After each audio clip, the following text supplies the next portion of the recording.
Okay, we're going to talk about, should you pay taxes now or should you pay taxes later? You know, I'm not sure what I'm going to make the title of this video, because people that should be making this decision or pondering they're wondering, should I invest in a traditional IRA or should I invest in a Roth IRA? Should I invest and contribute in my Roth 401k or should I invest and contribute into my pre-tax 401k and get the tax deduction? So, you know, what inspired this video was the other day I made a video about a Stanley Druckenmiller interview, and I was thinking about that as I was driving around, and there's another little clip of this video that I want to play. It's a little bit long, so just please bear with me. It's about 44 seconds. That's kind of the flavor I want to bring to the channel. I'm not the only channel y'all should be watching. There's a lot of other great content out there, okay? So just forgive me. Bear with me. I'm going to play the video, and then we're going to talk and we're going to react about it here. So here we go. You know, Democrat or Republican, the kind of trajectory you pointed at the very beginning of this, higher spending no matter what. No matter what scenario we're in the next couple of years in the United States, do you think investors will be facing much higher taxes? Eventually. How's that for a hedge? Yeah, the only way out of this is, I mean, given what I talked about earlier, taxes are going to be much higher in 20 years. If it's a Republican president, can they hold out for a few more years? I assume so, but taxes are going up. It's either that or, you know, 30 or 40% inflation, which I don't think is going to happen. Okay, so there you go.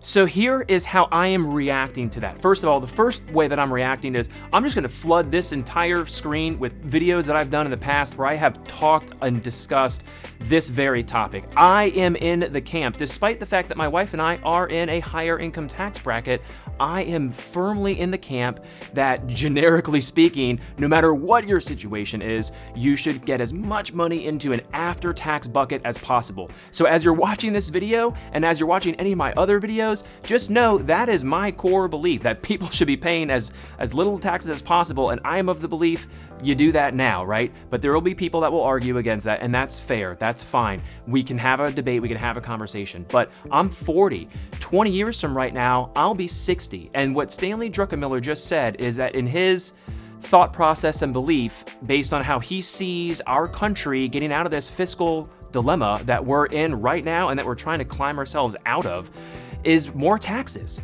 And so, you know, here is something that I believe you should want to think about, even if you disagree with me, right? I live in Florida. We have no state income tax. I plan to retire and remain a Florida resident. So personally, I would much rather pay taxes now and let the money grow tax-free. So where would be the argument of somebody that maybe wouldn't want to be in that situation? So here would be something that I would encourage you to consider. If you're in a state right now and you are in your accumulation phase where you are investing and contributing into your retirement, and you are also in a high tax bracket, so number one, high tax bracket, number two, you're in a state that has state income taxes, and number three, you plan to retire to a state that doesn't have state income taxes, and you plan to have a lower cost of living when you plan to retire, whenever that might be, early retirement, in your 60s, in your 70s, whatever, right?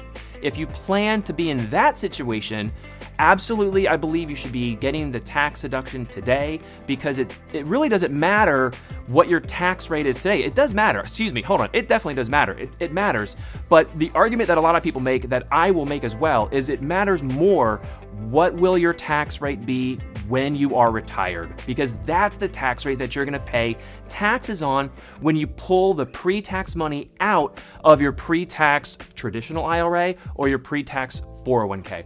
Whatever your gross income is, your earned income, Social Security, and whatever you pull from that account, pre-tax, that will be your income for that year. And what I am suggesting is, by you putting your employee contribution into the Roth 401k, and your employer contribution has to go into the pre-tax. So I'm of the opinion that, because Stanley Druckenmiller might be wrong, I might be wrong, a lot of people might be wrong, and who knows what's going to happen with taxes. Because of that, if your employer offers a match, I believe your contribution as the employee should go into the Roth 401k, and then your employer contribution will go into the pre-tax. That will give you a nice hedge when you are older, when you are in your 60s, when you are liquidating money out of this. You can manipulate your tax bracket, y'all. Again, another video right here, effective tax rate, your effective tax management, your effective tax rate every year. If you have enough money when you're in your 60s, because of what? Because of financial planning. When you have enough money in your 60s, 70s, and you're retired, you can manipulate whatever you want your tax bracket to be based on how much money is in your Roth and how much money is in your pre-tax. You can basically decide. So I'm of the opinion, if you can afford to pay the taxes today, no matter what tax bracket you're in, we are paying the taxes today because we have a fair amount of write-offs and we have a fair, good situation with our cash. We can afford to pay the taxes. So we are paying taxes today. We are letting this money grow tax-free, and that is my belief, that is my opinion. If you differ from that opinion and you disagree with some of the stuff I said, let me know in the comments down below. I appreciate your time. I'll see you tomorrow.